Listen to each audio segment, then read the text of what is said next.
Tayo ngayon ay gagawa ng isang syrup na pantanggal ng plema, pampaluwag ng dibdib. Alam nyo, iba na yun tayo naghahanda dahil alam nyo na nangyayari sa India. Ay, wala man lang maibigay. Mga nakatihaya lamang ay walang gamot. Ay ito, hindi man ito gamot, makakaluag, makakatulong. Kasi bawal na ngayon sabihin may gamot bawal. Ay ito yung makakatulong. Pag sipon lamang, babara-bara sa ilong, ay masusolusyonan ito. Ang ingredients ito ay luya. 1.5 kilong luya yung aming siguro. Hindi na namin na kilo. Siling labuyo. At na binayo sa almeres. Kasi dito walang kuryente. Itong luya ikinudkod.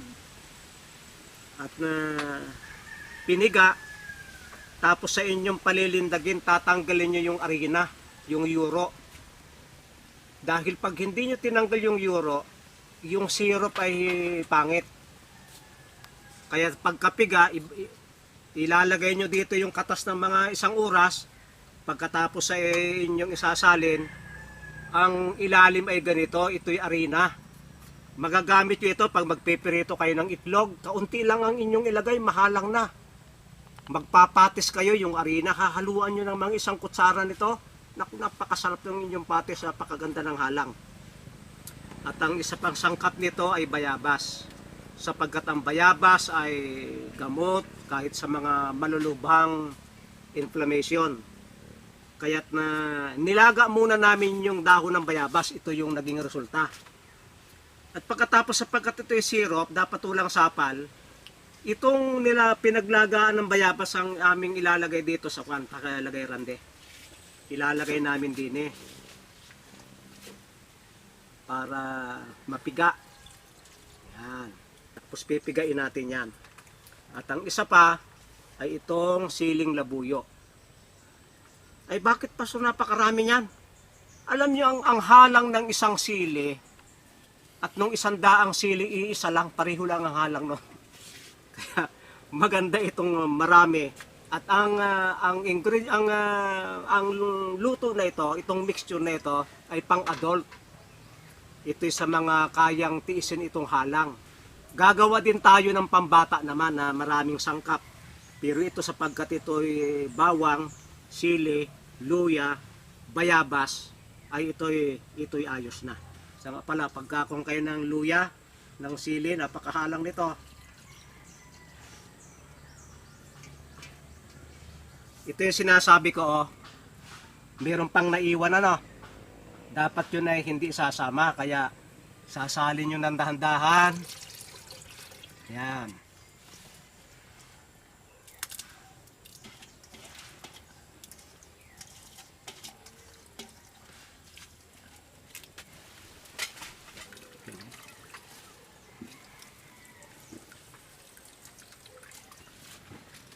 Sasalain na natin yung sili.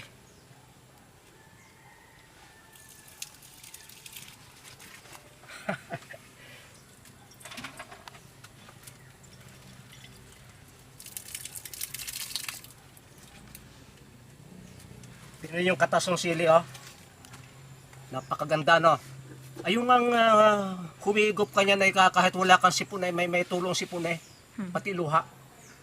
Yung sipon baga na malabnaw kasi wala ka talaga namang sipon yung mucus sa malabnaw. Ito'y talagang itong mixture na ito, panghinto ito ng plema, pampaluag ng paghinga. At ito'y hinahalo-halo.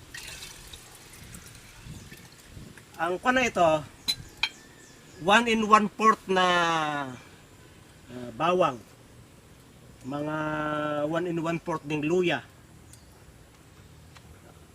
mga kalahating kilong siling labuyo, at na 300 dahon ng bayabas na nilaga namin, at pati yung sapal ng luya ay amin ang sinama doon ayun yung pinagpigaan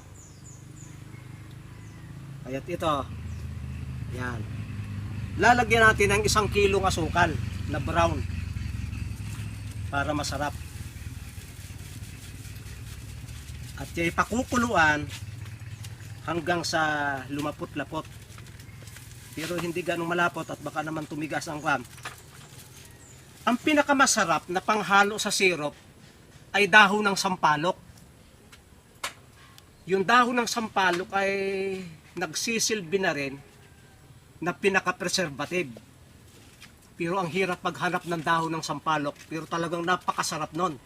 Pag dahon ng sampalok ang ating inilagay, yung bagang pag ininom mo talagang lasang-lasang vitamin C na napakasarap at na tumatagal yon pag sampalok ang inilagay. Alam nyo, magsigurado na kayo, maghanda kayo kahit ano na pang tanggal ng mga sipon, pampaluwag ng paghinga. Mag-isip na kayo ng mga mixture na yan, magtingin kayo sa mga YouTube at maghanda na kayo. Baka man din alam nyo yung bubonic plague, bago lumipas yun ay 200 years 200 years ay itong ating pandemic na ito ay 15 buwan pa lang ay lumalala. Yung virus ay nag-mutate ng 12,800 na times, nag-mutate. At marami ng iba't ibang variant talaga, napakatindi. Sinabayan pa ng black fungus, napakatindi niyan.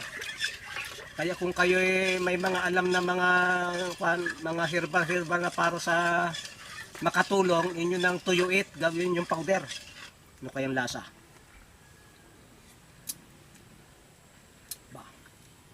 Alam nyo, pag ito yung naluto na, itong isang ganito, ilalagay sa isang basong maligamgam na tubig saka iinumin.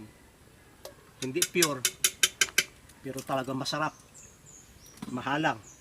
At ito ay lulutuin na.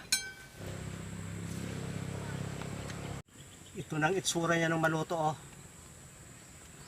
At ang doon sa amoy pa lamang ay lalabas talaga ang sipon. At para tumagal-tagal naman, lalagyan natin ng itong preservative natural. Ito yung apple vinegar na ating ginawa. Tapos nilagyan na ito ng tawag dito langkawas, ng paminta, at may kaunting luyan dilaw na nasala na. At yung dahon na yun ay tarragon. Napakabangong herb. Ang bango talaga ng suka nito, oh. Pero kahit wala na nito ay okay na yan. Pero gusto kong lagyan ito para umasim-asim naman yung kanyang lasa.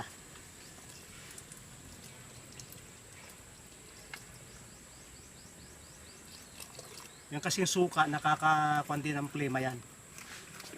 Lalo na kung ito ay may bawang, may luya, may paminta, sili.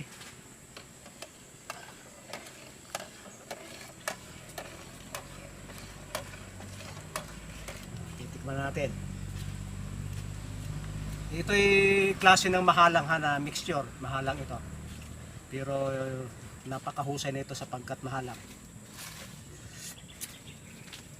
Abay, sumarap eh. Nung malagyan ng suka yung sumarap.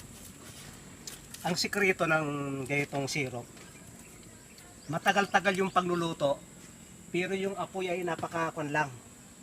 Yung mainit-initan lang. Pag may mga ilang baga, tapos ay mga 8 oras igaganito, ay talagang kanyan, matagal na yan. Yung mga microorganism niyan ay patay na, kaya hindi namin tinatanggalan ng baga, oh. Okay. Maraming salamat sa inyong pagsubaybay sa Natural Wellness ni Pastor Vito.